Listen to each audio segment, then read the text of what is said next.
There we go. Welcome in.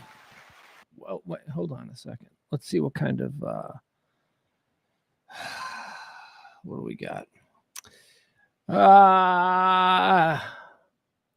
There we go.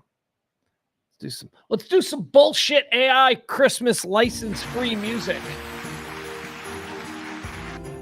There we go. It's totally free, Christmas-esque music. AI generated. Thank you, Restream. Welcome into the Rant. I am Pugs Moran. We do this every day here from the Kelly Moore Memorial Studios in the beautiful E-Gallery. Is that it? Is that how I control that? A little bit loud. The E-Gallery in Dallas's Design District. Every day, Monday through Friday, around about noon, we get together and we talk about all the day's events. I perform this feat as a stream of consciousness. That's just me talking to you, folks in the chat room, talking about all. I wake up early. I compile all the things that are happening in the world. I make a list, and then I come here. I sit down at noon. We flip the switch, and we go live. Tell you everything you need to know. 3 years running, every day for 3 years. It's America's greatest talk show that nobody knows about. We don't do politics. We get into politics, but not stupid politics, not politics the way you're used to. I don't want to do a talk show that's all politics. I don't want to do a talk show that sees the entire world through whatever pledged political partisanship I'm in. I don't need that. So we're a show for normal people. Normal people. How do I get to this normal people diagnosis? Well, I got 15% on the right who I'm never going to talk to again. I got 15% on the left who I want nothing to do with. That's 30% of the American population that I just have to write off. The rest of us, 70% of us, we can do business together. 70% of us, we can get along. We're not weirdos, and that's who this show is for. Every day for 3 years. Hi, Frank. Hi, Al. Hi, Ben. Hi, Al. Hi, Sports Bros. CC, Eric, Jen. That room is filling up. You know, I've been saying I had my kid all weekend. Apologize for not doing a show yesterday. Didn't want to. Quite frankly, that's just what happened. I wish I had some elaborate story, but I didn't want to. The kid stayed an extra day, and I don't know. Figured we needed a full day of just laying around while he watched YouTube. That's what we did. But I'm back now. I'm back here. I wanted to be here for Christmas Eve. I've been saying, you know, to people all weekend, hey, right now, like Saturday night. I'm like, hey, right now, Saturday night, enjoy this. This is Christmas, okay? Christmas isn't just the day. It's not just a day. It's like a whole vibe. It's a whole energy that picks up, you know, around 4 or 5 days out, where it's Christmas, the season. And I tell you, recognize it now. Recognize this of Christmas Eve for what it is. It's Christmas Eve. Just take a moment and go, I'm loving this. I love this time of year. Because I promise you, at 6 o'clock tomorrow night, you're going to look at the clock, you're going to look at the dishes, you're going to look at the wrapping paper, and you're going to go, I can't believe Christmas is over. Take a moment. Take a moment and enjoy your Christmas. That's all I'm saying. That's all I'm saying. We don't, I can't believe it's over. I, for one, will not be happy when it's over. I love Christmas time. I love the spirit. I love the mood that people are in. Good. Not corny. If it's corny, you're broken. Fix yourself. And then come to me proper. Peter's here. Peter's here. Peter better be here because Peter is today's executive producer. That's right. Every day we award an executive producer here on the show, the Christmas Eve executive producer. One of the most sought-after executive producer titles of the year. Every day, the executive producer of the show is the person who tipped the largest on the previous day's show. I haven't got a lot of tips. It's okay, Christmas season. I get it. You know. I'm gonna get nose hair clippers. That's what I asked my 15-year-old son. What do you want? I can actually get you something this year. I'm like, nose hair clippers. That's going to be my big Christmas. I'm very excited about my new nose hair clippers. They better be good ones. They better be electric. I don't want no snippy. They better be electric. I take my kids' gifts seriously. I got this about 5 years ago for my birthday for my kid. I've been drinking out of it ever since, every day. What else do I need to say? Christmas Eve. Are we all in the mood? Not a lot of news going on. I'm not doing a lot of, there's a lot of shit that, like, I'm just not going to talk about. I'm sorry. I'm not going to talk about people driving cars through Christmas markets. I'm not going to talk about people setting other people on fire. I'm not doing any of that shit today, okay? I'm just going to do kind of an easy Christmas Eve day. We're going to talk. We're going to hang out. Jeff says, let's have a drink and be merry in the chat. That's right. That's right. Also, thank you to Barney. Barney always tips, man. Cumulatively speaking, Barney is like right up there with the fabulous 15, but he does it the way that, I wish everybody would do. I wish 100 people a day. Then we'd have something. But thank you to Barney. Barney's always there. Barney, Byron. Oh, you guys, I don't even want to name names. I can't name names because I will inevitably leave somebody out, and that'll make me feel bad. Probably won't affect the person I left out at all. It's not a big deal. It's just a stupid stream I listen to. But me, I'll feel bad. Is Christmas music just going to go all day? Is that the deal? It's just going to run? It's endless? The same stupid Christmas vibe? I'm fine. Electric Outcast is in the chat room. Don't think, unless that's a nom de plume. Says, drink and screw your friends with Mario Party. Okay. Hey, man, if that's how you do Christmas, I'm down.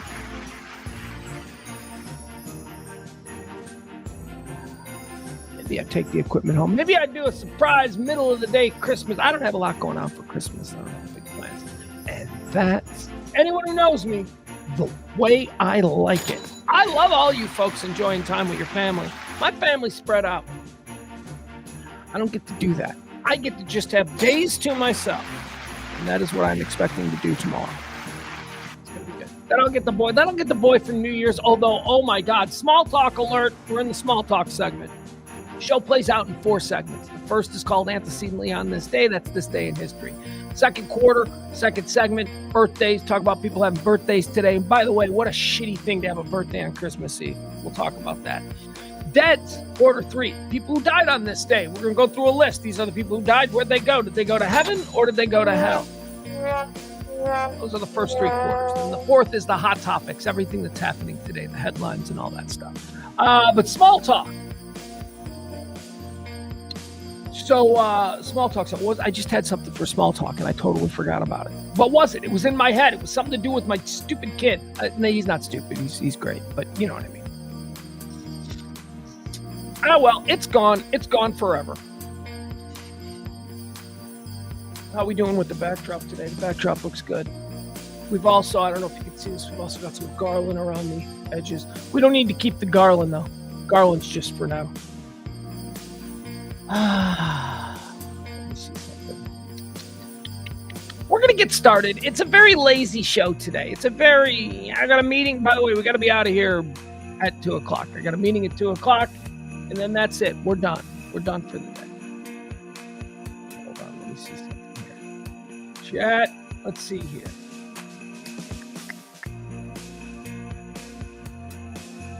Well, I don't know how to not view the garland now.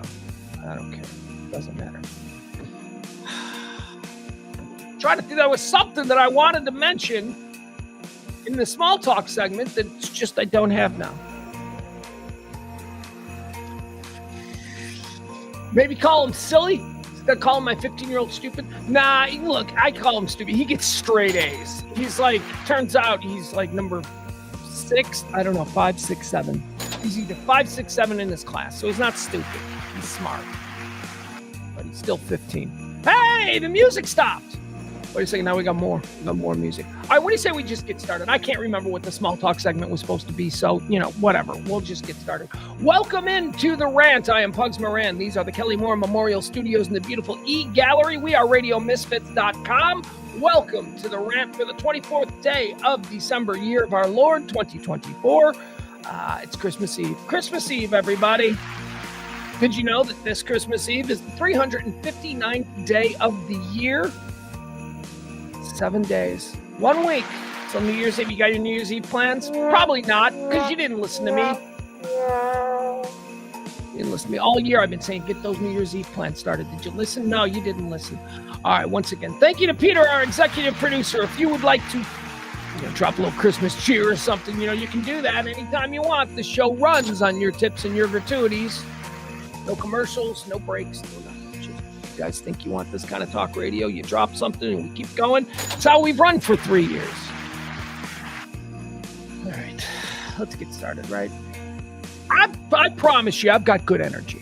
Just, there's a lot of stuff going on in the world today that I don't want to talk about. It's like I put together a Christmas Eve show and it's all like, hey, we've got video of a woman burning alive. No, not really the vibe I'm trying to sell. All right, so let's get started. At Seedley on this day is the very first quarter of this 4-quartered show. To look back at this day in history, cherry pick some of the things that I think I can rant on. Gives us a little understanding of what this day, Christmas Eve, has represented throughout time, and I think we know what it's represented throughout time, and that's why there's not a whole lot of great things went down on Christmas Eve. Did you know, on this day, antecedently in 1818, the first performance of Silent Night takes place at the Nikolauskirche in Oppendorf, Austria. Silent Night performed for the first time on this day in 1818. On this day, antecedently in the year 1826, the Eggnog Riot at the United States Military Academy at West Point begins. Went on for an entire day, wrapped up around dinner time Christmas. The Eggnog Riot at West Point. 20 people got the court-martial kicked out of West Point. What was the Eggnog Riot? Well, I'll tell you, it was exactly what it sounds right. A bunch of people had a Christmas party on Christmas Eve at West Point. They smuggled in a whole bunch of bootleg whiskey. I don't know if it was bootleg. I mean, it wasn't prohibition or anything, but they weren't supposed to have it, is my point.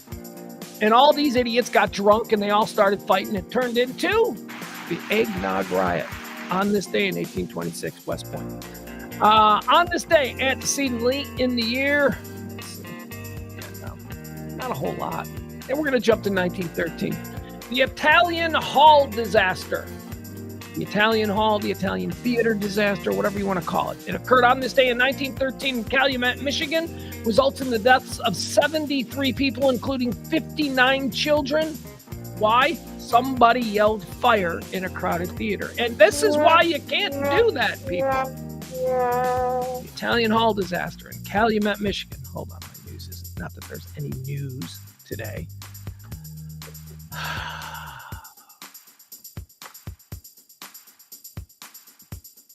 Got a really cheap smart TV here. The really cheap smart TVs are just like barely smart TVs. They take so long and they're let's see here. They work. They just take a lot longer than, normal TVs. They don't really hold an app well. Like, I'll give you an example. I popped the CNN app on here. It goes dead. Hold on. I just need to have a little something on so that, if the world blows up, I know I've got live breaking news going on here in the studio.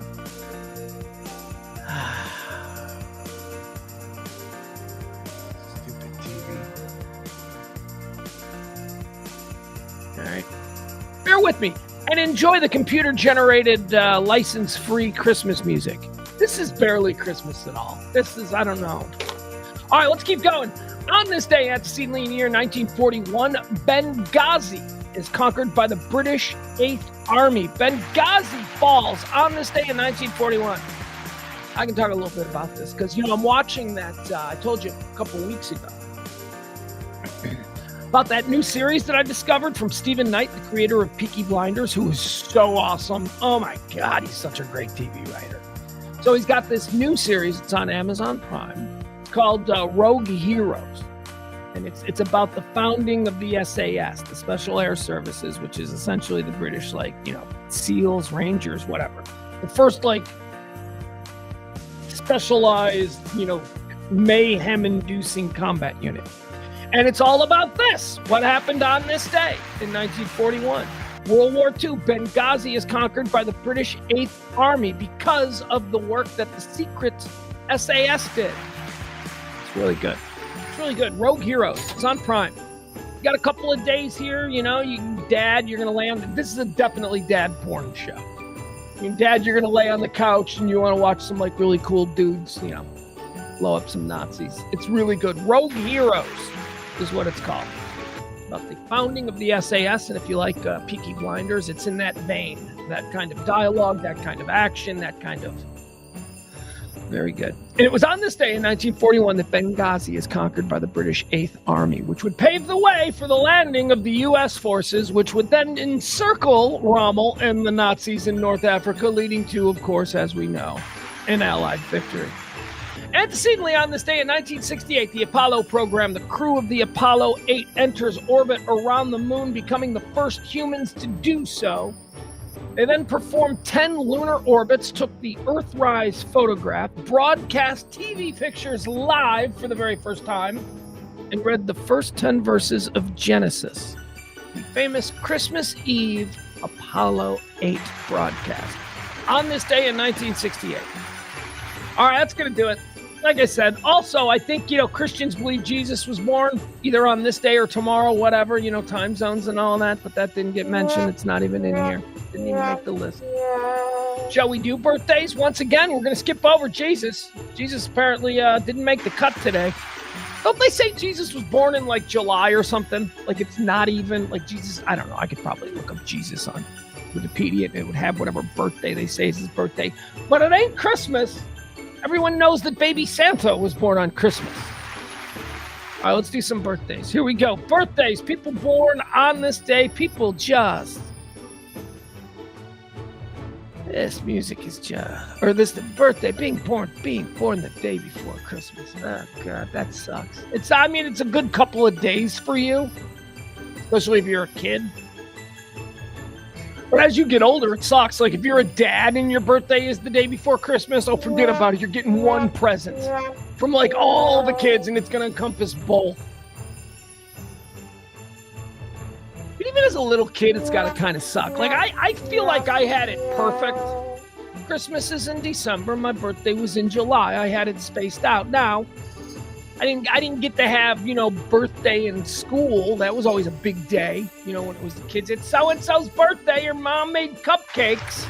And they hand out cupcakes. I remember a couple of times we lied about my birthday. We pretended it was during the school year so I could do that. Whatever. Anyway, let's do some people born on this day. Born on this day, Christmas Eve, 1922. Ladies and gentlemen, Ava Gardner. They say she was the most beautiful woman in the history of Hollywood. I don't know. I push back on that. I know that she's the only woman that absolutely destroyed Frank Sinatra. So let's take a look. Ava Gardner, born on this day, would you? There's Ava Gardner. Ava Gardner was like super smoke show hot for the time. Like in a different league. Like there was a bunch of super smoke show hot chicks back in the Ava Gardner days. But Ava Gardner was like on a different level. I don't know how to like she wasn't like she was like classy, sophisticated, like super like Ava Gardner. That's all I'm saying. That was her reputation. Half the babies named today, a lot of little girls running around named Ava now. They're all named after her because their mom, while pregnant, probably saw an Ava Gardner movie and went, "Oh my God, she's beautiful." I think she's all right. Let's see more. She's a good-looking woman there. All right. She could use implants. I'm looking at her through a 2024 lens. She could use implants. I'd give her implants. She'd be hotter. Yeah, she's pretty, but, that outfit ain't doing nothing for her. Long face. She got long face. I don't know if I like the long face. Ava Gardner, overrated. Looking good there. This woman destroyed Frank Sinatra. Frank, she broke his heart. Frank is not a pussy. Frank is like, boo-hoo, baby, get over it. No, this woman wrecked Frank Sinatra. Ran off with a bullfighter. Dumped Sinatra for a bullfighter. Destroyed him. All right, there you have it. Happy birthday, Ava Gardner. All them little 12-year-olds. Not 12-year-olds. 12 years ago, for some reason, Ava Gardner got really big again. Happy birthday, born on this day in 1922, Ava Gardner. Born on this day in 1923, George Patton. The Desert Boll Weevil. I don't know what he was called.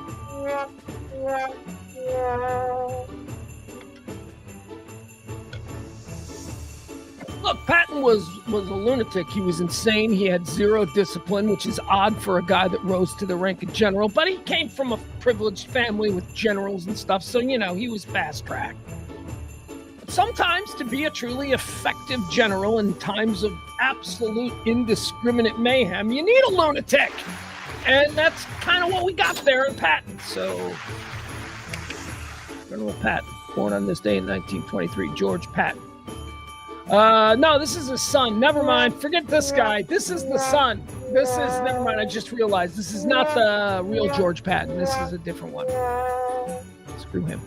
Born on this day in 1971, Ricky Martin. He's living La Vida Homo, right? He was nobody gives a I like Ricky Martin. He seems funny. He seems like he's good in everything he does. And I like Ricky Martin now that he's allowed to be super flamboyant because everybody knows he's gay. Because for a long time, people didn't know he was gay. It was just a rumor. He's dating J-Lo. No, he's not. No, he's not. I know that's what you're saying, but anyway, I like Ricky Martin. Living La Vida Loca. Born on this day in 1971. Born on this day in 1974. Don't like this guy, Ryan Seacrest. Got too many jobs. And also, here's another problem I have with Ryan Seacrest. Ryan Seacrest was a fat dork. Ryan Seacrest's entire life, he was like a fat dork. And then all of a sudden, he swans out into Ryan Seacrest. Ryan Seacrest went dateless all through high school. He was pimply faced and big stupid glasses, and he was heavy, and and became Ryan Seacrest. And everybody's like, he's so cute. All right, whatever. Happy birthday, Ryan Seacrest. You got too many jobs. Born on this day in 1974. Born on this day in 1982, or 1992. There we go. Yeah, 1992, because he couldn't still be playing. There you go. Devontae Adams. He's one of them diva wide receivers. What do you mean he's diva wide receivers? Shut up. He's a diva. They're all divas, some way, shape, or form. All right, that's going to do it. Those are the birthdays. Let's talk about deads. It's time to talk about people who died on this day and whether or not we think they went to heaven or did they go to hell. These are the people who died. Shout out Jim Carroll. All right, here we go. Dead on this day in 1984, Peter Lawford. Peter Lawford was a member of the Rat Pack, but he was only a member of the Rat Pack because of who he was friends with, or more to the point in this case, who he was married to.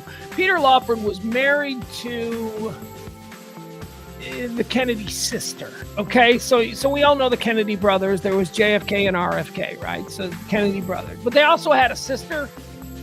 Call her Eunice. I don't know. Is that her name? That sounds like a terrible Kennedy name. So let's go with Eunice. I don't know. Peter Lawford was a fancy English actor. He was sort of like a boy toy. He was handsome. He was like, imagine Cary Grant without the talent. That's who Peter Lawford was. So Peter Lawford was married to a Kennedy. And Frank Sinatra, he wanted to be friends with the Kennedys. So he became friends with Peter Lawford, and then Frank became friends with the Kennedys, and then the Rat Pack started, and Peter Lawford went to hell. That's all I'm saying. I don't know why Peter Lawford went to hell, but he was kind of like a British, sophisticated kind of pump. So we're putting Peter Lawford in hell. Dead on this day in 1985, Robert Todd Lincoln Beckwith, American lawyer, born in 1904. He's going to hell. Why? Because he's like 3 generations removed, and he's still trying to be, Abraham Lincoln was my great-granddad. No. Your name is Robert Beckwith, dude. Your name is Robert Beckwith, and you're an attorney. I know you want to get Robert Todd Beckwith Lincoln or Lincoln Beckwith or whatever, but it's not. You're just... Stop it. Stop it. You're trying too hard. Just tell us. If we meet you and then, in the first 30 seconds, you can let us know that you're a descendant of Lincoln, that's cool. But you don't have to, shoehorn that family. It's not your name. Your name is Robert Beckwith. You're going to hell. Dead on this day in 2012, Charles Durning. He's an actor. I like Charles Durning. I'm going to put him in heaven. You know why? Because he was an ugly man. Charles Durning was an ugly man, and we let him be famous in this country, and that's a very rare thing, and there must be something special about him, so he's going to heaven. Charles Durning. There, this guy. See what I mean? You don't think he's an ugly man? He's an ugly man. Look at this. We let this guy be a star. We still do it to some extent. We got the Buscemis and we got the Giamattis. We let ugly people still be stars, but there you go. That was back when it was really rare. Look at that nose. That's an ugly man, and we let him be a star. That's why he's going to heaven. Congratulations, Charles Durning. All right, born on this day. Oh, also in 2012. Look at this. Also in 2012. You guys, born on the exact same day as Charles Durning. Or dead on the exact same day, I should say. Dead on the exact same day as Charles Durning. Another ugly actor. Ladies and gentlemen, Jack Klugman. Look at that, another ugly man. Although he doesn't look ugly there. This is when he was trying to fool people that he was handsome. Jack Klugman. He's like, look at this. It's like the early 60s. And this is my acting picture. I'm a handsome man. No, you're not. You're Quincy. You're Oscar Madison. You're Jack Klugman. You're a totally normal, average-looking man. Charles Durning was ugly. Jack Klugman is just, an average-looking man. There you go. Where's Klugman going? Heaven. Why not? We're putting Durning in heaven. We may as well put Klug. The Klug. He was Quincy. And Oscar Madison. If you're a Gen X kid, you remember him. What else? Is that it? Yeah, that's going to do it. All right, guys. That's it. We are done. Once again, I'd like to remind everybody that our executive producer on this Christmas Eve show is the wonderful Peter. Thank you so much. Thank you so much to everybody who keeps this show going. If you would like to be the executive producer on Thursday's show, when is it? Tomorrow's Wednesday. I don't even know what day of the week it is. Oh, my God. Anyway, if you want to be the executive producer of the next show, please drop a little something.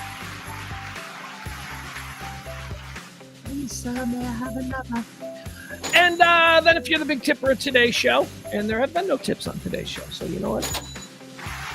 No Christmas miracles for me! All right. What's Biden doing? Biden's commuting sentences of all but 3 federal death row inmates. Well, you know me. I don't believe that the government ought to be in the business of death. But what, we're supposed to feed them with our tax dollars? Yeah, that's the price of a civilized society, guys. See, if you choose to live in a civilized society, we have to understand that there are certain things we're going to have to account for, and that is, well, the consistent failures of humanity, which means that not all of us are going to be able to, pledge to the rules of a civilized society. So we're going to have to put those people somewhere, and that's why I advocate for human veal boxes. I don't want to kill anybody, but let's build a bunch of boxes in the desert and let's just put people in there and we'll feed them every day and that'll be where they'll live. But I do not believe the government should be in the business of killing people. That's a slippery slope. Slippery slope to genocide and whatnot.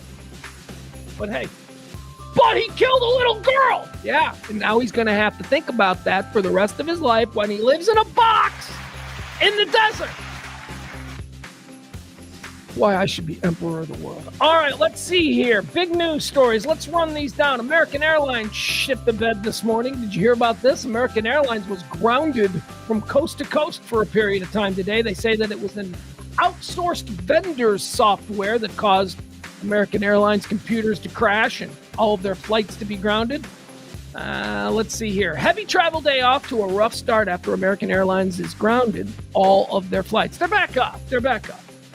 American Airlines briefly grounded flights nationwide on Tuesday due to a technical problem just as the Christmas travel season kicked into overdrive and winter weather threatened more potential problems. Oh boy, okay.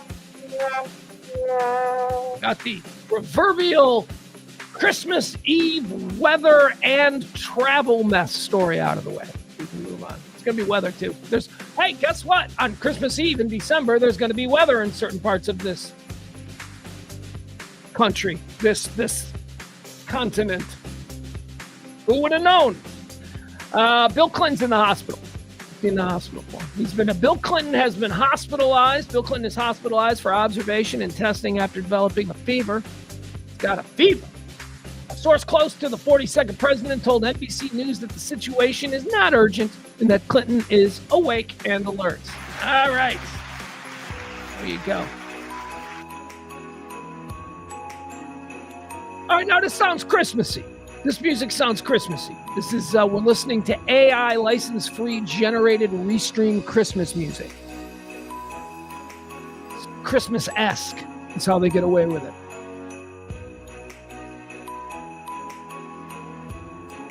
Yeah, this is Christmassy. That's a good one. Nice job, Restream. The Starbucks strike that I told you about last week. Last week, the Starbucks strike kicked off in 3 cities. I believe it was New York, Seattle, and Chicago. Starbucks strike is now expanding to over 300 U.S. stores on Christmas Eve. This is what the Starbucks union says. Once again, I'm pro-union. I'm a union guy. I'm a workers. Come on, man. Let's get the workers all together. Let's make sure we don't get butt raped the way we have been the last 70 years here. But okay, I understand some people think that's communism. Fair day's work for a fair day's pay or whatever. My point is this: we shouldn't have unions for Starbucks workers because you see, in America, a Starbucks job is not the kind of job that you can support a family with and help build the middle class. A Starbucks job is how you live with 4 other dudes in an apartment. Not supposed to be a career. So it's very troubling to me that Starbucks has a union at all. They shouldn't. It's indicative of a much larger problem facing the middle class here in America, which is that there are no jobs. Starbucks, should be a McJob. That's what it should be. Remember the old term McJobs? Well, jobs are now turning into careers for a lot of people. A strike at Starbucks will expand to over 300 U.S. stores on Tuesday, with more than 5,000 workers expected to walk off the job before the 5-day work stoppage ends late on Christmas Eve, the workers' union said. So what, are they going to walk out of stores? So this 5-day work stoppage in the 3 cities, Seattle, Chicago, and New York. 5-day work stoppage at Starbucks in those 3 cities, which ends tonight. So in the last couple of hours, they're going to be joined by a few more. Let's see who's getting involved here. Starbucks Workers United, representing employees at 525 stores nationwide, said more than 60 U.S. stores across 12 major cities, including New York, Los Angeles, Boston, and Seattle, would be shut down Monday and Tuesday.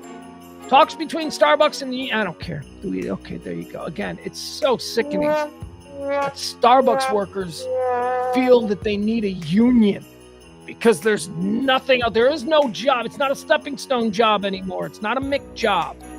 Something that people are like, I could work at Starbucks for 15 years. No, it's not how we thrive as a society. The only way we thrive as a society is to have a very strong middle class. Can't just have rich people and broke people. That's how we get revolution. I didn't want to say the word, but that is, I don't know how into history some of you folks are, but, just take a gander at some of the previous empires. Moving on. Matt Gaetz stuff. Nah, don't want to do Matt Gaetz stuff. Got a whole bunch of really grimy stuff about Matt Gaetz that came out yesterday. I was going to do it yesterday. Don't want to do gross-ass Matt Gaetz stuff. You can't tell that Matt Gaetz is just a weirdo, then what are you doing here? That guy, you look at him and you go, okay, there's a whole lot to unpack. Not on Christmas. Matt Gaetz. Apparently he's going to go do a show on Newsmax. That's fine. People at Newsmax don't care about all the stuff that came out about him over the weekend. They don't care. Well, stuff I pretty much assumed was true for the last couple of years. But all right, there you go, Matt Gaetz. There's video out there. There's viral video out there of him. He can't walk the streets without people calling him a pedophile, which is awesome, if you ask me. But that'll stop. That'll end. That, we don't do that forever. He's just gotta put up with that for a couple of weeks. Then they'll forget. Then he'll become a Newsmax guy, and then it'll be Tucker Carlson. And mark my words, Matt Gaetz will be president of the fucking United States. Oh, it's coming. He will. He will. 10 years, 15 years. Oh, he'll be back. He'll be like, remember, this is how we got Trump. See, back in the 80s and in the 90s, Trump was a goof. He was like, this guy's a goof. And then everybody forgot. And I was like, no, he's serious. Did you guys see The Apprentice? He's like a businessman. Okay. That's how we got it. We all forgot. He redid his image. And that's what Matt Gaetz is going to do. Matt Gaetz is going to be president. I'm going to vote for him just to fuck with all you people. I'm voting for him. Because I say burn it all down. German market. That's terrible. That happened on Friday. I don't want to talk about it. A pickup truck in Texas drove through a mall. It turned into a mall there in Killeen. Turned into a shooting. People died. I don't want to talk about We lost a couple of military guys. Friendly fire situation in the Red Sea over the weekend. A couple of U.S. Navy pilots that were fighting the Houthis there in the, let's call it the Sea of Yemen. It might be. Some of you guys are like, that might be a place. There might be a place called the Sea of Yemen. I don't know. Sounds like it might be. Anyway, the friendly fire we shot. That happens. It's terrible. It's tragic. It's the cost of war. Friendly fire. Here's a fun one. Hey, some of you idiots out there voting for this moron. Yeah, some of you idiots. I know we don't have a big audience, but I do know that a bunch of you are out there in Fort Worth area. A bunch of you out there. Frank Smith. Probably you, Frank Smith. Who are you people voting for this Kay Granger out there in Fort Worth? Because she's been the congresswoman out there since, Lincoln? She was there. She did such a good job during Reconstruction. We just can't bring ourselves to vote her out. You guys know about this? It's got a congresswoman out there in Fort Worth who's been living in an old folks' home suffering from dementia for 9 months. And you're all like, it's fine. Now I know. What about Biden? I don't play the what about game. Biden's a fool. You want me to acquiesce to that? Okay, Biden's a fool. That situation's fucked up. But now we're talking about this one. This is a woman who is actually in a hospital with tubes in her making votes. She's been making votes. She's making votes. There are people around her making votes for the good folks of Fort Worth because you idiots just keep re-electing the same people. You probably don't even know who most people don't know who their congressperson is. That is just a fact. But they'll all tell you about Alexandria, Ocasio-Cortez, or Matt Gaetz. Congress people from half a country away. You can tell them all about them. You don't know who the fuck your own congressperson is. This dumbass, she's been in an old folks home suffering from dementia. She's been missing. Her votes are being cast. Missing GOP congresswoman not seen for months finally found living at dementia care home. A Republican congresswoman who's been missing for the past 6 months has finally been found. Rep. Kay Granger has served as the representative for Texas' 12th congressional district since 1997. 30 years! It's basically been in office 30 years. Doing a great job, Kay. Anybody who's been in Congress for 30 years needs to go. You need to go. If you've been in Congress, I think if you've been in Congress more than 12 years, you need to go. You haven't done anything. You fucked the shit up. We need new people. We need worse people. That's what we need. Worse people. Hey, Nancy Mace. You see that? I call her the whore congresswoman. I know there's a number of whore congresswomen out there. You got your Boberts. You got some people think Ocasio-Cortez is a whore congresswoman. I would like to see her be a bit more whorish. I would like to see Ocasio-Cortez in some get her some implants. All the good Republican whore congresswomen have implants and they got extensions. They're really leaning into it. This picture of Nancy Mace. First of all, she's the worst. She's awful. I would vote for her. Oh, she's going to help burn this whole thing down. Nancy Mace put out a picture. Oh, so hot. She's so hot. We're just voting for people we want to jerk off to now, right? Is that what we're doing? On both sides, it's just who makes me want to jerk off more. Anyway, Kay Granger, she's out of her mind. A curious reporter at the local Dallas Express newspaper did some digging on Granger's whereabouts and has finally been able to give her constituents some answers. That's some of you people. You weren't even asking questions. You didn't even know. The reporter Carlos Turquios began by contracting her offices, from which, so whatever. She's in an old folks home. She's been missing. There we go. Fort Worth people. Crazy ass. Look at you. Frank's like, Jasmine Crockett. Yeah, Frank, would you vote for Kay? How many times you voted for Kay Granger? What's the matter with you, Frank? Frank and his what about Jasmine Crockett? I didn't even read his thing. That's just what bothers me. We're not talking about Jasmine Crockett and her disturbingly long nails. That chick's got some long, she's got some weird nails. We're talking about Kay Granger. Stay on topic, Frankie. Merry Christmas, Frank.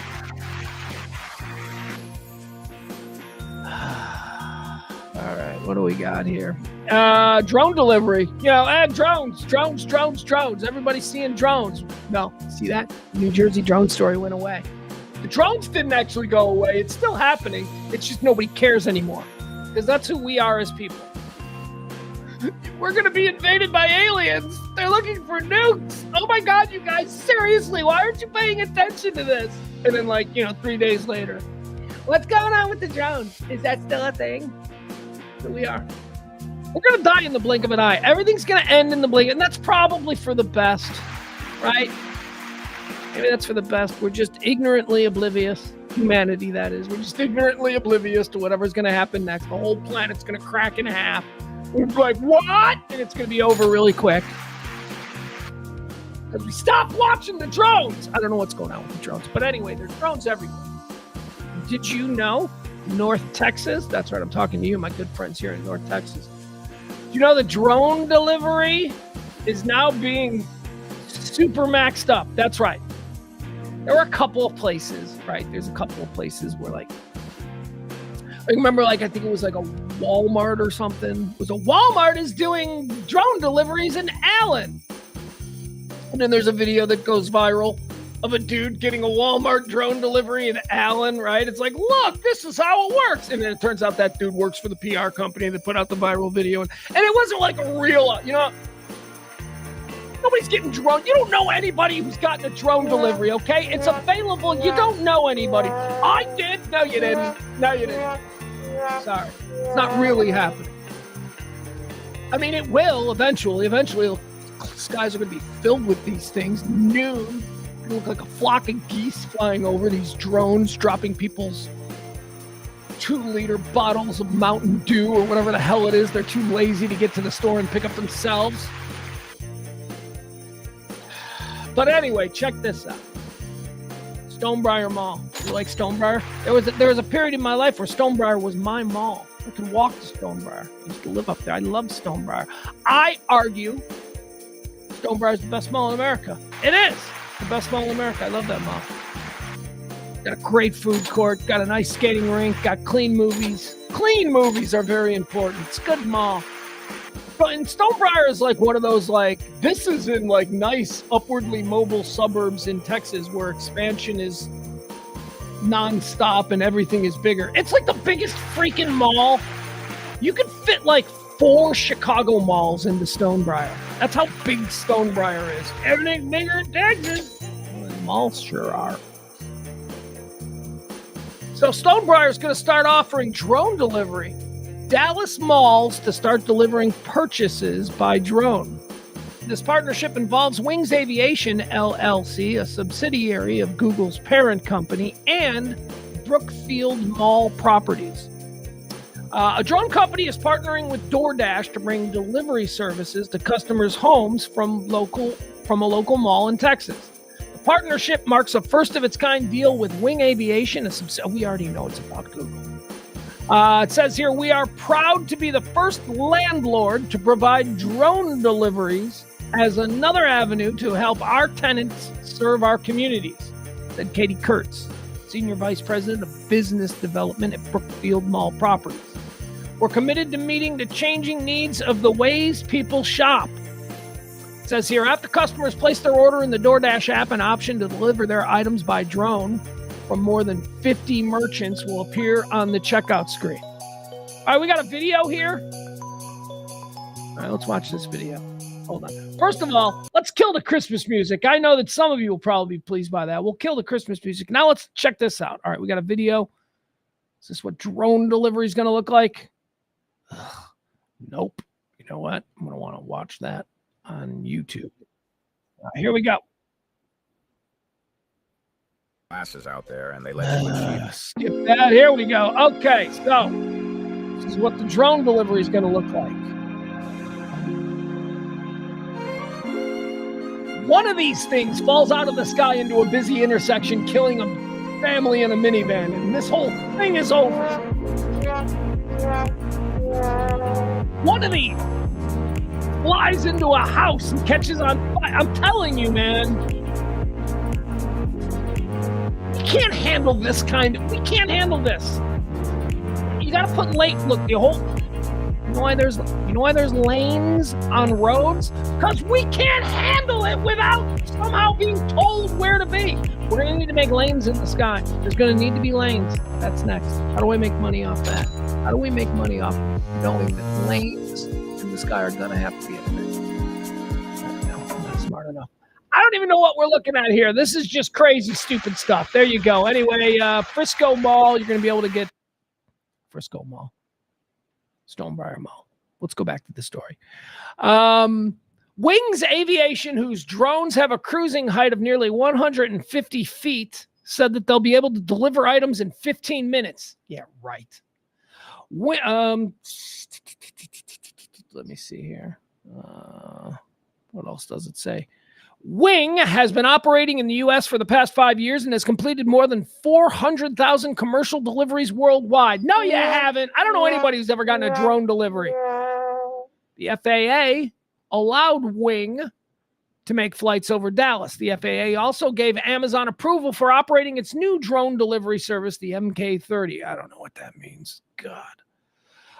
This DoorDash drone delivery service will officially launch at Stonebriar Center in Frisco. Oh, and Hewlin Mall in Fort Worth.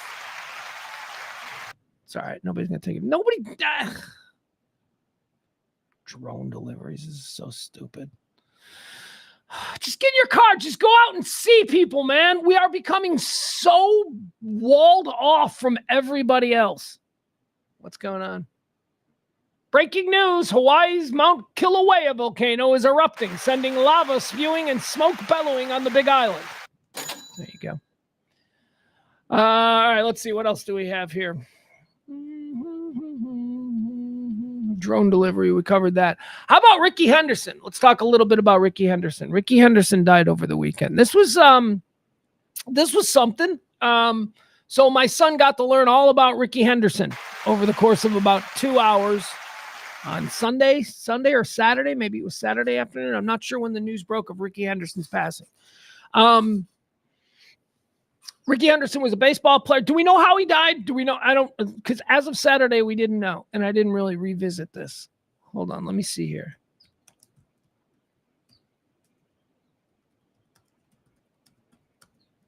All right. Let's see here. Do we have a cause of death? 2 days ago. Come on, give me something that's going to be more. Do we have a cause of death on Ricky Henderson? Do we know? All right, let's just go to the Wikipedia page. Boom. Let's see here. Legacy, personal life and death. Okay. 1983, Henderson, we don't care. Henderson died on December 20th. 5 days before his 66th birthday at the University of California, San Francisco Medical Center following a bout of pneumonia. Ricky Henderson was pretty healthy looking. I mean, I don't know. Look, 65 years old anyway. Okay, so who was Ricky Henderson, if you don't know? Ricky Henderson, we've lost a lot of big-time baseball players this year.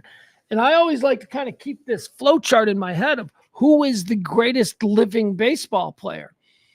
And with the passing of Willie Mays just a couple of months back, Willie Mays was inarguably the guy, right? So, okay, so Willie Mays is gone. So then it became, well, who's the guy now? I do not consider pitchers, right? These are everyday players. The best living baseball player is an everyday player. Pitching is a whole different kind of thing, and we can have a category for the greatest living pitcher. That's fine. Nolan Ryan, Sandy Koufax, Roger Clemens, Pedro, whoever, make that argument. But I consider baseball pitchers to be different than the greatest living player. A player is a guy who plays in every game. Steps to the plate 4 times, has a career based on those kinds of things. Okay, so with Willie Mays gone, I believe that it fell to Johnny Bench. A lot of other people were saying no, it's Ricky Henderson or Barry Bonds. And I'm like, no, it ain't Barry Bonds.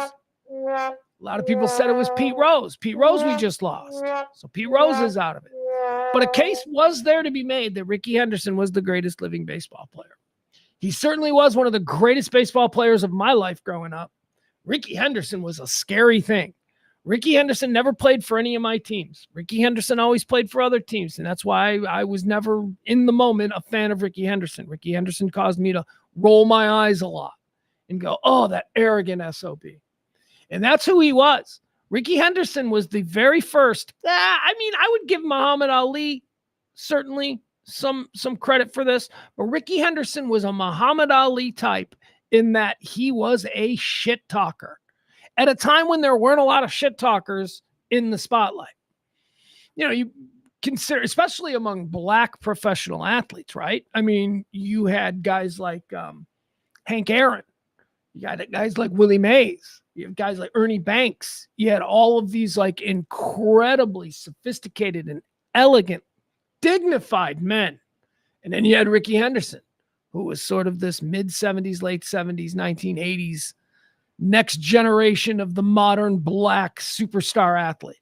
He was the first guy you ever heard speak of himself in third person. That's something that we have. That's a cliche now in sports, but it was Rickey Henderson.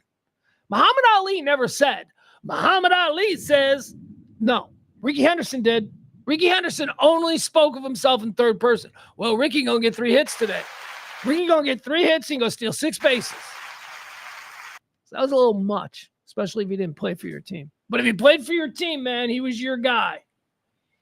Rickey Henderson breaks the baseball's all-time stolen base record. And Lou Brock, the guy whose record he broke, is there. Lou Brock shows up because Lou Brock's a classy man. And Rickey Henderson wins it, and he's standing on third base. It was third base that he stole. So he's standing on third base, and they stop the game, and he's addressing the crowd. And he pulls third base out, and like right to Lou Brock's face, he says, Lou Brock set the standard for stolen bases, but today I am the greatest. And he holds it up, and it was just like, oh, Rickey, you're a dick. You don't need to be like that. He was great, though.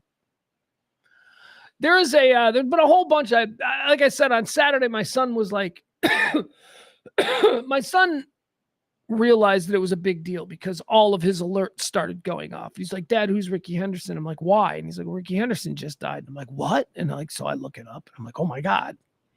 And so we fell into a YouTube hole of Rickey Henderson's greatest, plays or whatever it is. Rickey Henderson was a 5-tool guy. Rickey Henderson was the greatest leadoff man in the history of baseball. If Rickey Henderson wasn't going to hit you a home run, then I don't know, maybe he had a great eye, took a lot of walks. Why? Because getting on base was where Rickey was most dangerous. He was also a big power hitter, had this incredibly unique batting stance. Not as unique as like a John Olerud, but Rickey was a big man who was able to shrink the strike zone by doing this weird crouch. And boy, he'd get those meatballs and he would drive them 400 feet. Rickey had power. But it was when Rickey Henderson got on the base paths. And I'm telling you, they didn't want him on the base. He freaked pitchers out. You could see Rickey Henderson get walked, right? Take 4 consecutive pitchers, get on first base. Now you got the pitcher's worst nightmare because Rickey's going to steal second. 100% of the time, Rickey's going to steal second. Rickey steals second. Rickey's then going to steal third. And you know how he's going to steal third? Because at this point, you, the pitcher, you know he's going to steal third. And Rickey's fucking with you. And he's in your head and you're thinking about it. And all of a sudden, before you think too much, he's stolen third base. And then some big overpaid galoot drives a ball to center field and Rickey scores and tags up from third. That is baseball. That is fun baseball. And say what you will about Rickey Henderson and whatever his legacy is. Say what you will. He's arrogant. He's brash. He's conceited.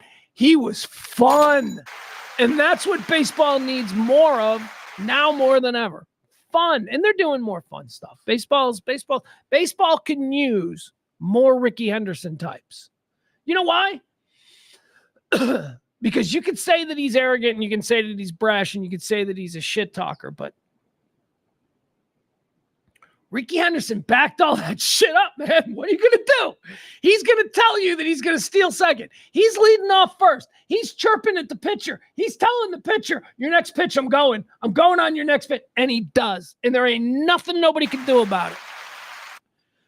Ricky Henderson stories are also really famous. You've heard a lot of Ricky Henderson stories. One Ricky Henderson story, what was the one about at the end of the season, there was a $1 million hole in the Oakland A's accounting department, and they couldn't figure out where the $1 million went. And it was because they had given Ricky Henderson a check for $1 million as a bonus. And Ricky Henderson just framed it and hung it up in his house. He never cashed it.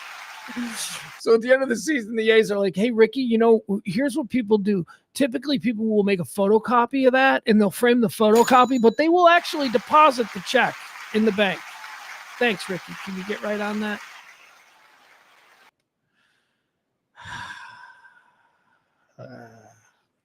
What's another good Ricky Henderson story? There's a whole bunch of good Ricky Henderson stories. I don't know, whatever. You can just go on YouTube. But Ricky Henderson was cool. He made baseball fun. He is absolutely one of the greats of my lifetime, my little kid lifetime, growing up watching baseball. Ricky Henderson's in there, top 5. If I was just name Reggie Jackson, Ricky Henderson, he's one of them dudes. Don't know how he died. Definitely the greatest living Oakland A, right? Without question, the greatest living Oakland A. And there's a lot of great Oakland A's. Mark McGwire played for the A's. Dave Stewart played for the A's. But no, it's Ricky. Who's the white trash? Dennis Eckersley, the white trash relief pitcher. A lot of good A's. Ricky Henderson died on Saturday. 65 years old. Would have been 66. Hall of Fame.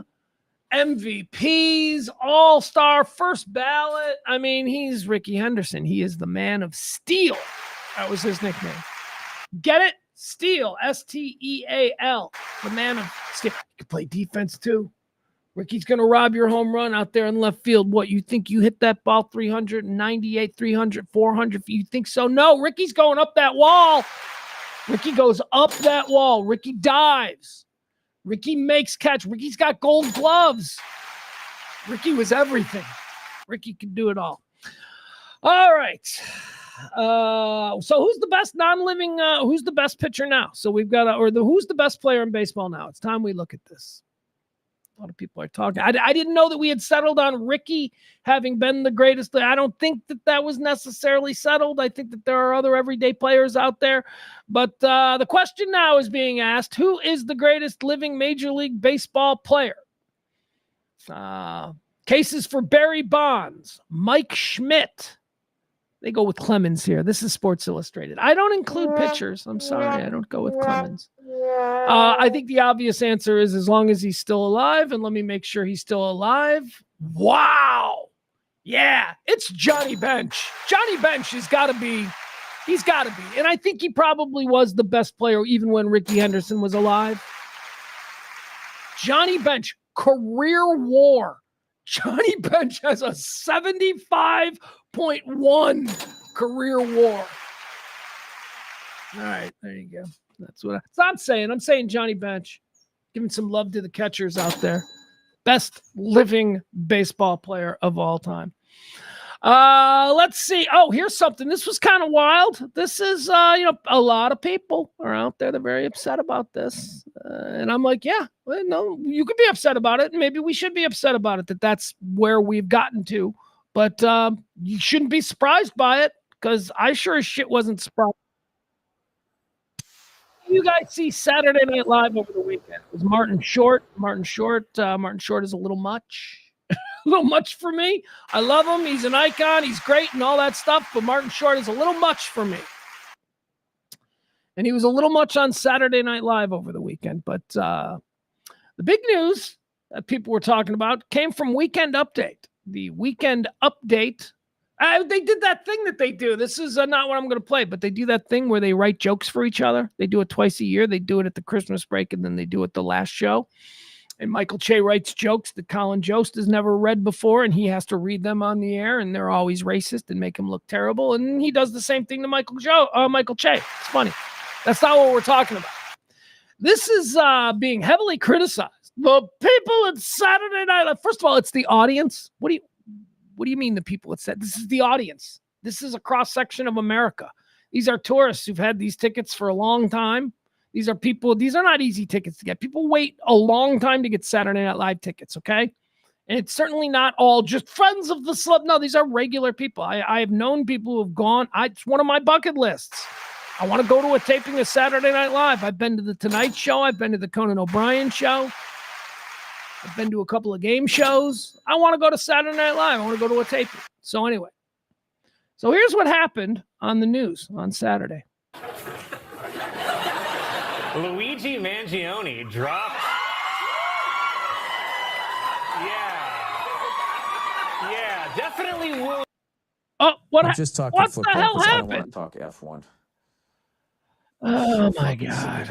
All right, well, we always got room for Bill Burr, but that's not what I wanted. Yeah, let's try this again. See if this will work again. You get that though? You get what happened there? So he mentioned Luigi Mangione's name, and the crowd went wild like he's a pop star. Luigi Mangione dropped. Yeah. All right, there you go. So a lot of people are saying Saturday Night Live. No, okay, so first of all, it's the audience. And what? You're shocked by that? You don't realize that this, I've been telling you since this happened, that this guy is a rock star, that there are so many people out there. Now, you can't say it in mixed company. You can't be like, well, I think that they ought to start killing these guys. You can't say that yet. Programming doesn't accept it. Civilized society doesn't accept it. And maybe a civilized society should never accept that kind of thing. There's a lot of people who feel that way. And when given a moment to express themselves through a woo, an anonymous woo, in a crowd of woo, people are doing it.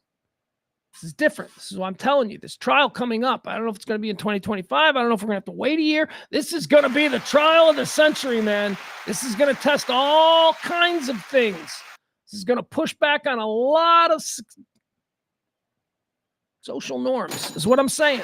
Programming will be tested in the trial of Luigi Mangione. People are going to think some things and probably say some things, and you're going to be like, what? It'll be interesting. All right, let's keep going here. Luigi Mangione. Blake Lively's a bitch. You guys hearing about this story? This Hollywood story? Blake Lively, apparently she's... Okay, so... Do we know who Blake Lively is? I mean, here's what I know her from. She's hot and married to Ryan Reynolds. That's it. She's Ryan Reynolds' hot wife. I know she was in some WB series. I've never in my life seen a WB series, okay? So I don't know what she does. She's very pretty. I mean, her and Ryan Reynolds, they look like, yeah, that's supposed to be. That. Look at those two together. You're like, yep, that makes sense. He's super powerful in Hollywood, like super powerful, right? And she's not. She's Blake Lively. Although there is definitely some cachet that comes being that close to this, well, the gravitational pull that is currently Ryan Reynolds in Hollywood. So she does, I guess, have some power, but it's not earned power. It's co-opted power. Pugs, she's the one. She's not the famous one, okay? Stop it. She's Rita Wilson. You people act like you think Rita Wilson is on the same level as Tom Hanks? No. Okay. Well, that's misogyny. No, it's not. Nobody complained when it was Roseanne Barr and Tom Arnold. A lot of famous. Nobody complained when it was Sandra Bullock and the tattoo weird guy. Happens a lot. Someone is more famous. Somebody has way more power. And in the Blake Lively, Ryan Reynolds dynamic, Ryan Reynolds has all this power, and Blake Lively is not someone anyone considers a serious actress. So Blake Lively does this new movie with this guy, Justin Baldini. Another dude, I don't know who this guy is. I don't know. I'm old, so I don't know who these hot young actors who are in their 40s. These are not young people. I don't know who these people are.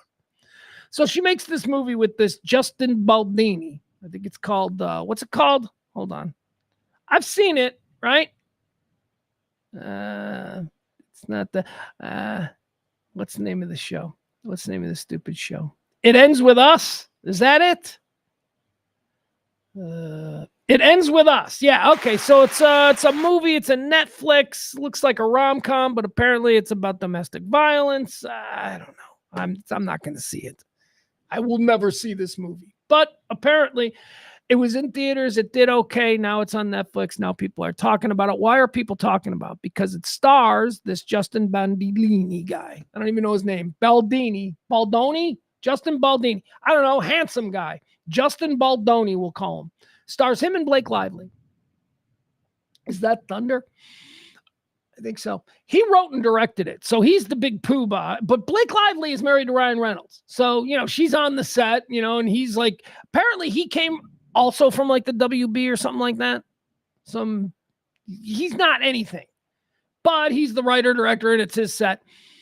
Apparently they didn't get along. Apparently Blake Lively was very offended by it. Like apparently she didn't like him talking about sex and stuff. Like he talked about sex. Hey, banged this chick last night, which, okay. It's a bit gauche. I get it, but be cool. So they didn't get along well. And then they did the publicity for the film. And apparently Blake Lively was very much not down with being positive about this film. And that bothered people. And apparently it's because she complained during the film about this Justin Baldini, the director. She complained to her husband, Ryan Reynolds, who was one of the producers. She complained to like all these other people about him. Apparently he's gross and he's mean. I don't know. But he decided that he was going to fight back. And what Justin Baldini did was he hired a PR firm, a crisis management firm, to sort of stop whatever viral movement was taking place to destroy this movie because Blake Lively is out there being mean about it. So he hires the PR firm, the crisis management firm that handled Johnny Depp. When Johnny Depp was like, hey, I need to destroy this Amber Heard thing. So basically the crisis management company that let us all know that she poops on beds. You know that whole thing. So apparently this Justin Baldini guy was like texting with the crisis management team and he said something. We need to do something to hurt Blake Lively's reputation or whatever. And the PR people were like, we can destroy anybody. Somehow that text, and I don't know how this happens, and I don't even know why people write shit like that in text. I never would, but they did. Somehow that text made it, of course, to Blake Lively's team. And so now they've got this evidence of there being some kind of like a vendetta against her, and she's suing everybody, and oh my God, it's a mess. All right, I'm going to read you the story here, okay? Here we go. Blake Lively has declared legal war on her former It Ends With Us co-star and director, laying out her allegations of sexual harassment and what she claims is a coordinated effort to destroy her reputation. But Baldini's team has fired back, calling the allegations a false attempt to rehab her terrible reputation. According to the lawsuit obtained by TMZ, things got so bad during filming, there was an all-hands-on-deck meeting to address what she claims, Blake Lively, was a hostile work environment. Ryan Reynolds, Blake's husband, was among the attendees. I assume because he's a producer. I don't know if he was just there because his wife was going to complain about being disrespected on set and she needed her husband there. Let's see here. The lawsuit lists the demands that were addressed in the meeting. Blake Lively says because of Baldini's conduct, among those demands were no more showing nude videos or images of naked women to Blake, her specifically. He can sexually harass anybody else, but this is just her complaint. To me, he can't show me. Actresses, man, they're the worst. Even when they look like Blake Lively, they are not worth it. No more showing nude videos or images of women to Blake. No more mention of Baldini's alleged previous addiction to pornography. No more discussions. See, now, the way this is listed, it makes it seem like Baldini would show up every morning and go, hey, did I ever tell you guys about how I used to be addicted to jerking off to pornography? Did it like 3 or 4 times. Anyway, first scene, Blake, I'm going to need you over here. Yeah, I used to be addicted to pornography. I mean, they make it sound like, did he mention it once? And Blake was like, that's going in the lawsuit. We don't know. We don't know these things. What I do know is that she's an actress, prone to being overly dramatic. He endlessly speaks of his porn addiction. I just don't. I'm sorry. Actresses are not credible to me. They're just. How can they be? Look at what they do for a living. They pretend. They lie for a living. Lawsuit lists the demands that were addressed. She says, because of Baldini's conduct, among those demands, no more showing nude videos or images of women to Blake. No more mention of Baldini's alleged previous pornographic addiction. No more discussions about sexual conquests in front of Blake, and no further mentions of cast and crew's genitalia. No more inquiries about Blake's weight, and no further mention of Blake's dead father.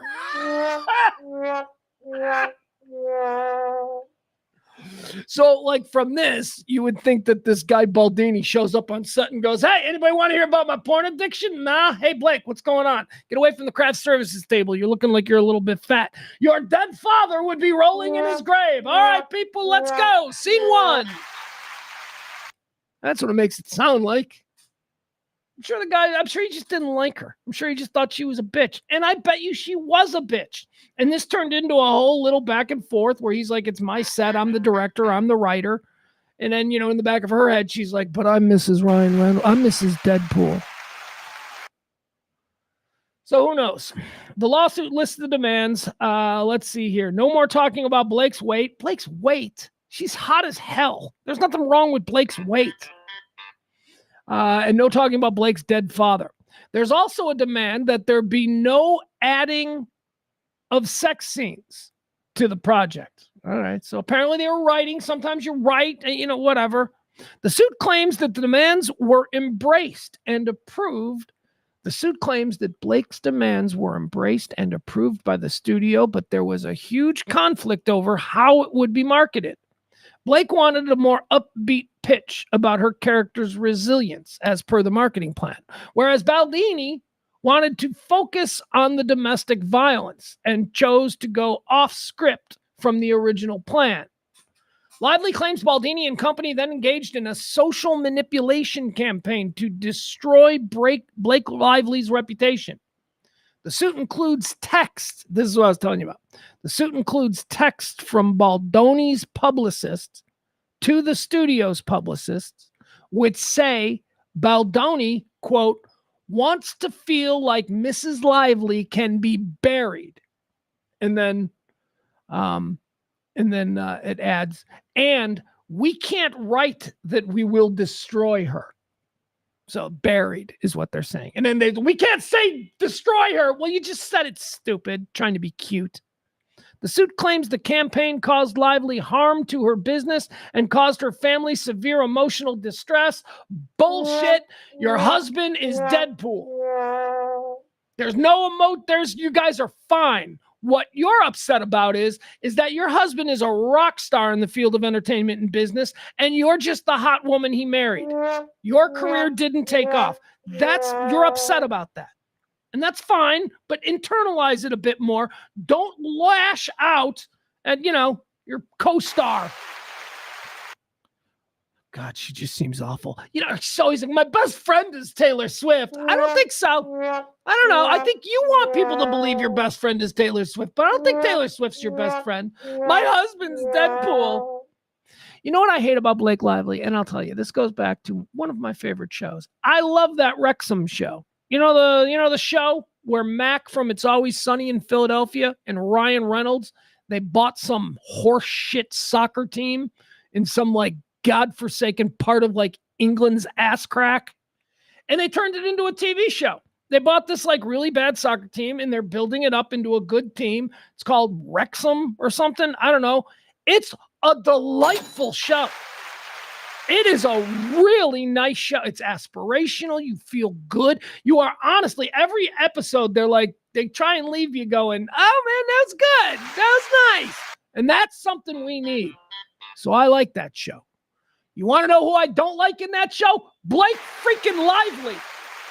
Every time she's in that show, because remember, Ryan Reynolds and Mac from It's Always Sunny, they own the team. So there's a lot of they're a big part of the show. The owner's box or whatever. They don't really have owner's boxes over there. But you know what I mean? When they show the owners during games and stuff, they always show Blake Lively. And she's always in a pissy mood. She's always like in her coat. It's cold. And she's got a hat and she's always like, nyeh.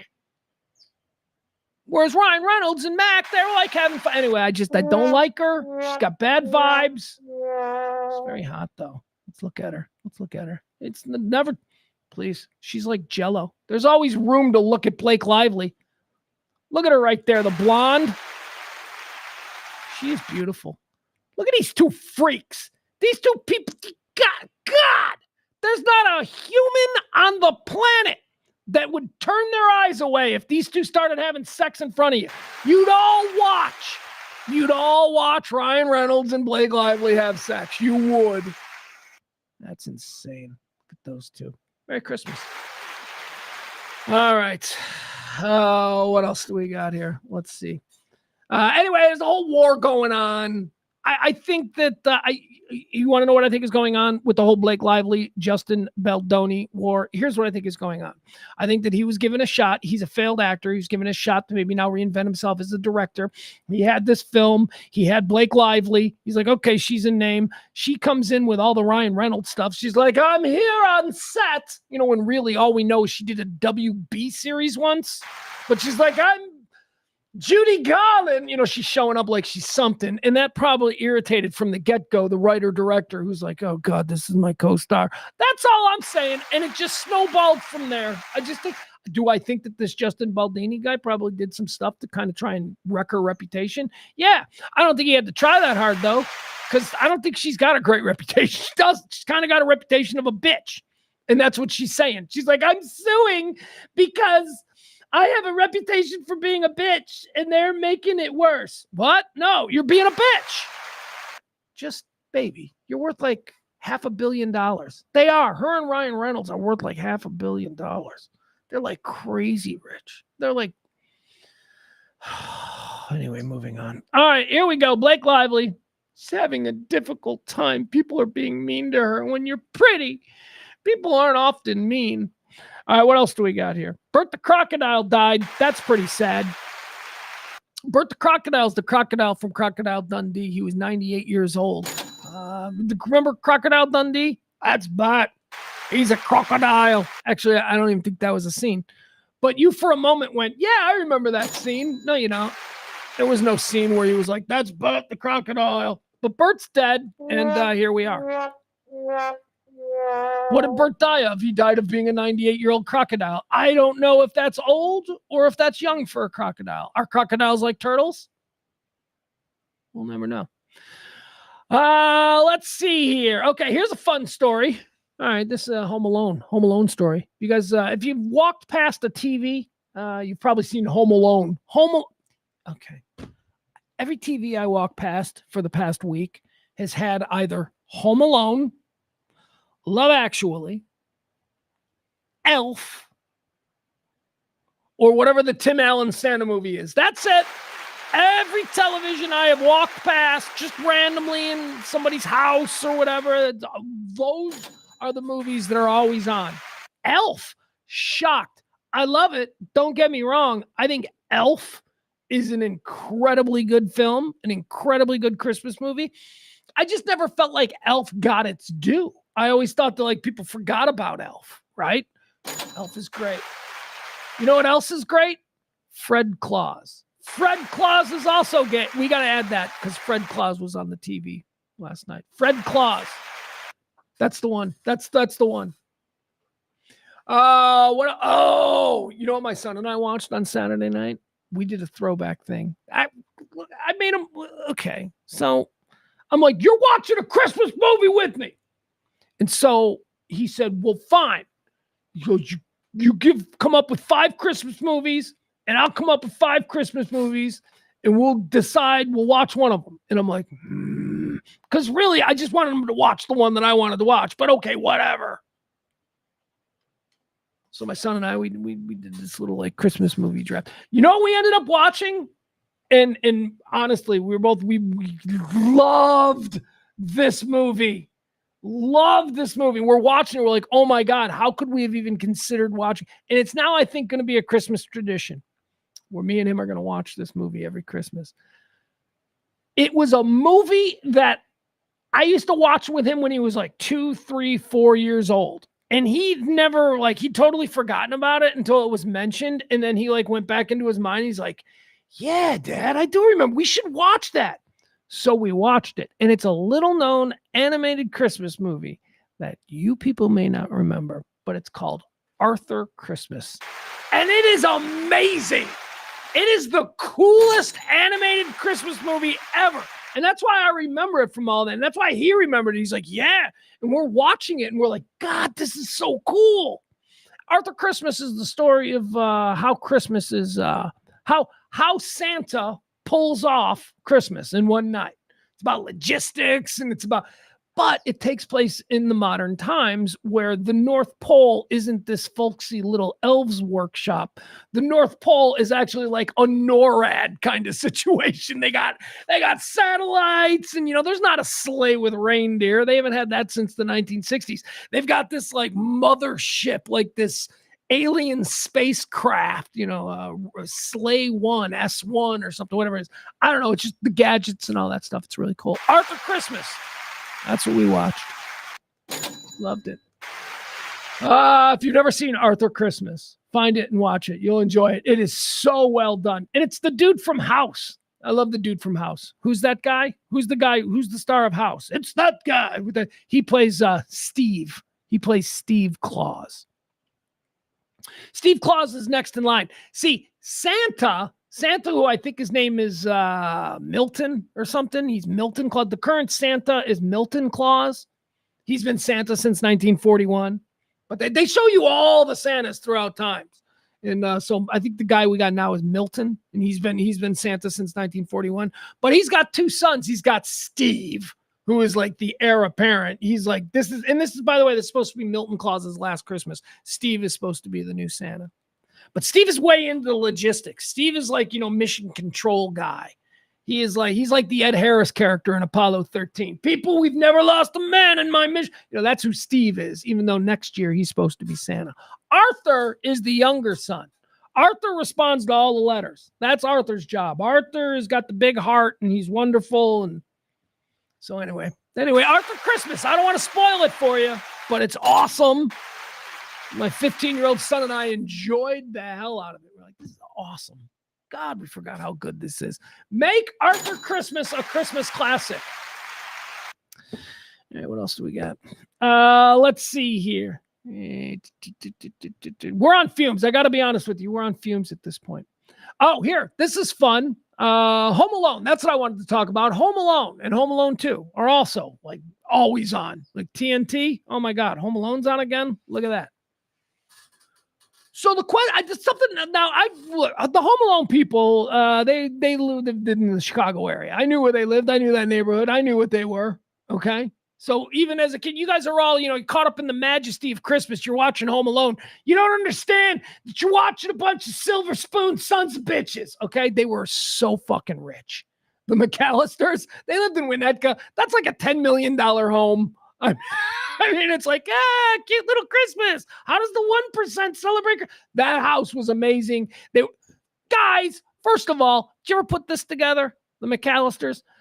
The night before, remember the first scene in Home Alone? They ordered 10 extra large pizzas because that alone, that's $500 in today's dollars. Okay. That's just for that. Then they had 20 tickets to France? 20 and they're going to France for 10 days? 20 airline tickets to France. They had money, is all I'm saying. The McAllisters were like ridiculously rich. Dad was probably running some shady hedge fund. I don't know.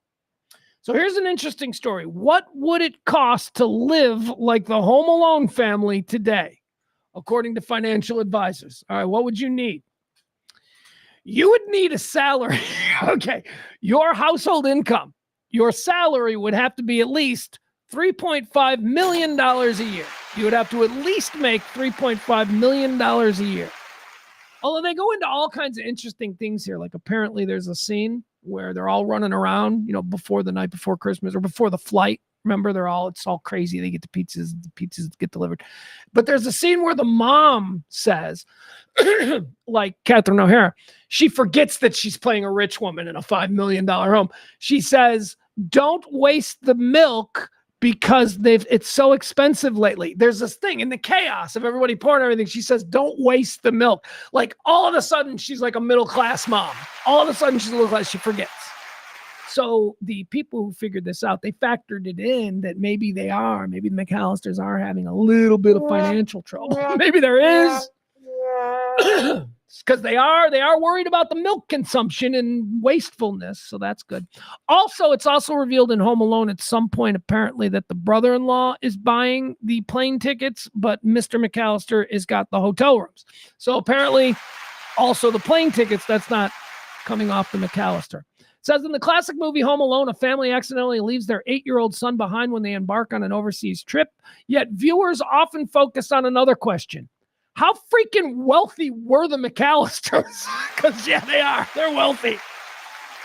Here's what financial advisors say about what the family would be worth today and what they could do better when it comes to protecting their finances. Let's see here. What do we got? The film, at the time, the home was listed at $1.5 million. It was recently listed for $5.5 million. So there you go. So it's a $5 million home in Winnetka. It's a gorgeous house. That neighborhood, that's Highland Park. It's like this stupid neighborhood here where I live. That's basically what the Home Alone house is. To better understand the details of the McAllister family's financial circumstances, Garrett of Wall Street Journal recently did a deep dive analysis of the family's finances from Home Alone and Home Alone 2, Lost in New York. By the way, important to factor in Home Alone 2 because they're staying at the Plaza. The Plaza Hotel. They ain't at the Hilton Times Square. Okay? They're at the Plaza. All right. To better understand the details of the McAllister family's financial circumstances, they did a deep dive into the family's finances from Home Alone and Home Alone 2. Let's see here. Both movies were shot long before social media made it popular to flaunt personal wealth online. Nevertheless, the lifestyle of the McAllister family shows to the world may not be necessarily be an indication of their wealth.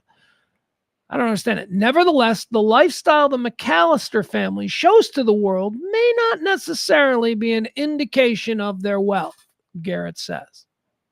There's a lot of things that are showing that they spent a lot. There's a lot of things that are showing that they spent a lot of money, or at least financed a lavish lifestyle to the public, Garrett said.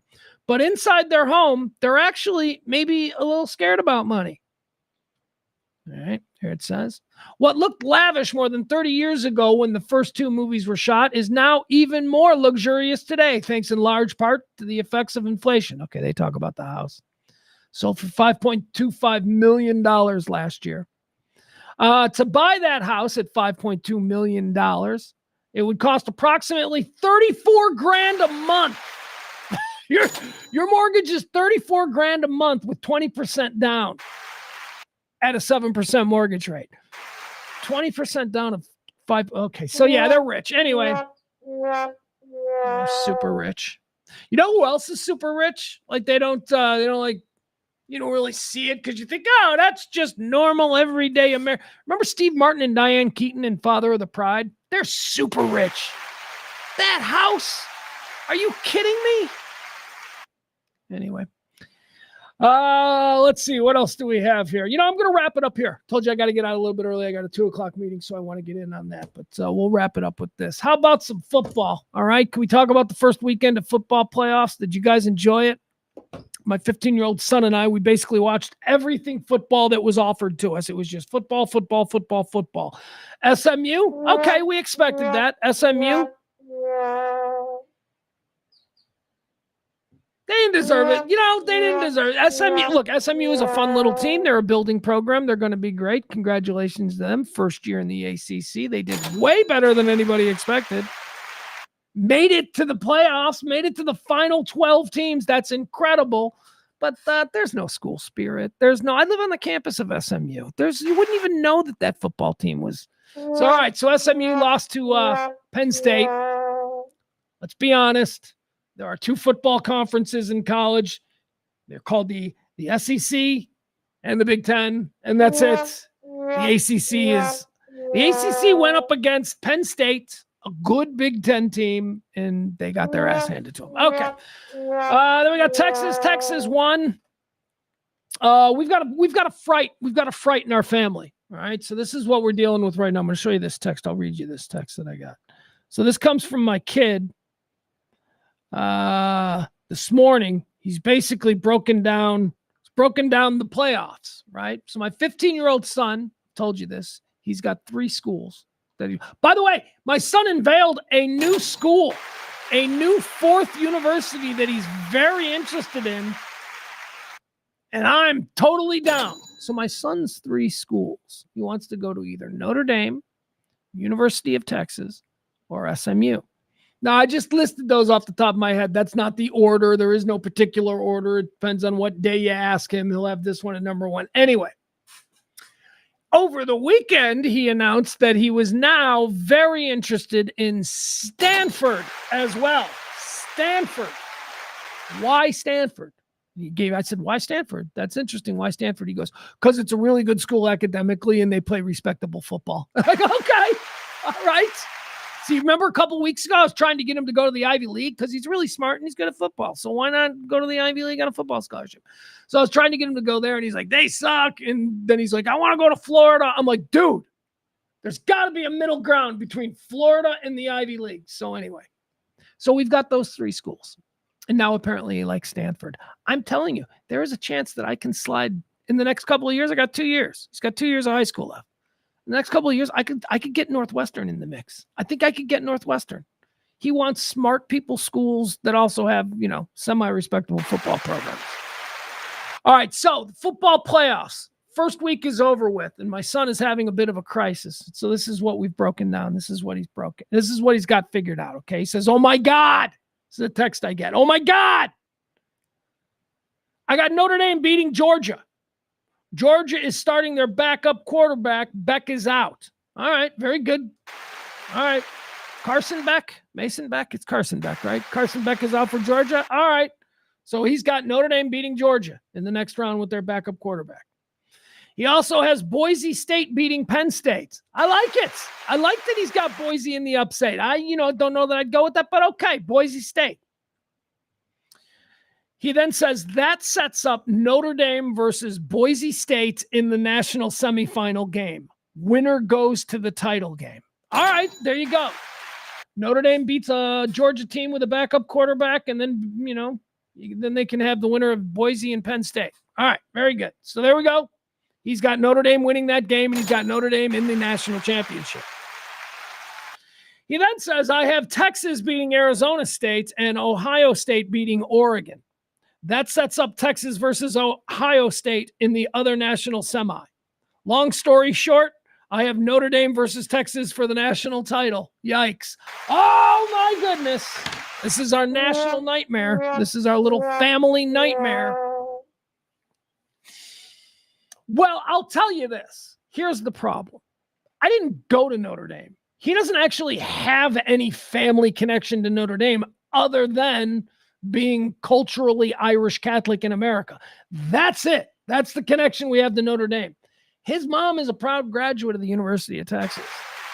He goes to UT football. He's never been to a Notre Dame game. He goes to UT games all the time. He has UT gear. He lived in Austin.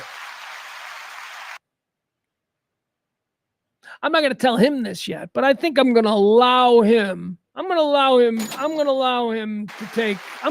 root against the Irish.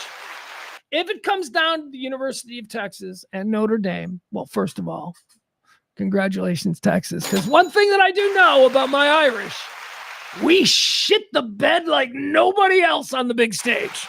So you get us on a big stage, we'll lose by 40. That's our promise to you. So that's all right. Hey, I'm looking at a picture of this this Justin Baldoni guy, the dude who's like in a war with Blake Lively. He looks like Luigi Mangione. I thought I was looking at Luigi Mangione all day, and they're actually showing pictures of this Justin Baldoni. It's the Italiano. All right, I got nothing else. Guys, that's it. We're done. I want to thank our executive producer of today's show, because the executive producer is a very important position here on this show. It's how we're able to do this show over and over again. Today's executive producer was the incredible Peter. Thank you, Peter. Thank you to Barney as well. What are those? Blake Lively accuses co-star Justin Baldoni of sexual harassment and retaliation. Oh, God. All right, whatever. All right. What was I saying? I think I was saying something nice before I got distracted. Something Christmassy. Something nice. I don't know. I forgot. All right. I love you guys. I want you to have a good Christmas. And I want you to have a good Christmas. I don't want to get all small. There's no, what am I going to say that's small to him? You should say something profound. I got nothing profound to say, people. The only thing profound that I got to say is that if you want to help out the show this Christmas, you can drop a little tip. Wouldn't that be nice? Wake up on Christmas morning and find a little something in the show stocking. That would be great. If you are the big tipper of today's show, you'll get to be like Peter. I'll be back on Thursday. We'll be doing a show on Thursday and Friday and all of that stuff. I don't think I'll do a show on New Year's Day. I will do a show on New Year's Eve. So regular schedule. Although, we're in this weird time. Like, I don't have my kid right now. Like, I had to take him back yesterday. I don't have my kid right now, but I could have him at any minute, and I might, you might see a Facebook post that says, no show today, but I don't have any plans for that. That's all I'm saying. Merry Christmas to you, April. Much love to you and yours. Much love to you, Peter. Thank you so much. CC and the Sports Bras. Who else we got here that I got to say a happy birthday or a happy Christmas to? Happy birthday. I'm not even thinking. Frankie Smith, Frankie B. Hold on. Got to go all the way back. Chuckles Nelson is here. Was here anyway. All right. You people get the point. All right. I love you. You guys have a great Christmas, and we'll see you back here on Thursday, and we'll talk about all the great gifts that we got and all that wonderful stuff. You guys are the best.